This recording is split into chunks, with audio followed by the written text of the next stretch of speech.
What did your relatives do that made you regret it? My sister-in-law had a complicated birth. The uterus was torn and the doctor tried to stitch it. But several hours later, it was not closing and instead she had massive internal bleeding. We almost lost her that day, and it is absolutely traumatizing for her. This story happened when my nephew was already around maybe 4 or 5 years old. I can't remember exactly when. He's almost a teenager now. But the memory of that day is still so clear in my mind that it could have happened yesterday. We had a big family gathering in my parents' house, and when I say big, I mean huge. My mother has 8 siblings, my father has 10, and with all the cousins, their spouses, and their kids, it's easily more than 60 people under one roof. The place was loud and chaotic in that beautiful, familiar way that only family gatherings can be. Kids running around, adults laughing in clusters, tables bending under the weight of food. In the middle of all that noise, I remember sitting quietly in the corner of the living room, balancing a plate of food on my knees and half listening to the conversation between my sister-in-law and one of our cousins. The cousin was pregnant with her first child. You could see the glow on her face, the excitement in the way she talked. And naturally, the conversation drifted toward pregnancy and motherhood. They chatted about lighthearted things at first. Cravings, swollen feet, the odd aches and surprises that come with pregnancy. My sister-in-law smiled and answered gently, like someone who had been through the fire and come out the other side, scarred but standing. She vaguely mentioned that her own childbirth experience had been quite traumatizing, but quickly followed it up with reassurance. "It's uncommon," she said softly. "You'll be fine. Most births don't go that way." It was the kind of reassurance that sounds casual to anyone else, but I could feel the weight behind it. I knew what she had gone through. We all did. It wasn't just a difficult birth. It was nearly fatal. Her uterus had torn, the doctors tried to stitch it, but hours later it refused to close. The bleeding was catastrophic. There were frantic doctors,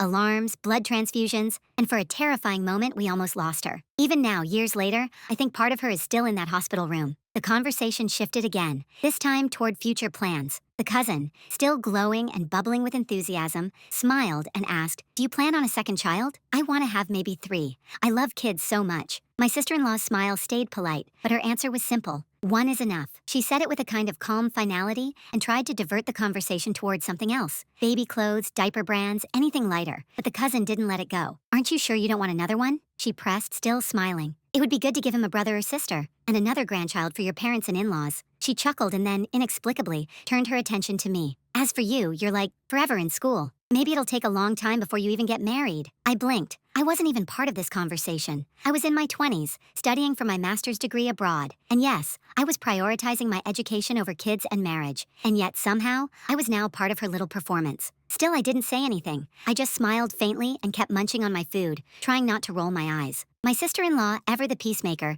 tried again to steer the topic back toward the cousin's pregnancy, but the cousin just kept pushing. "I mean, you're a stay-at-home mom, right?" she said in that sing-song tone that people use when they're being condescending but want to pretend they're not. "Now that he'll be going to kindergarten soon, you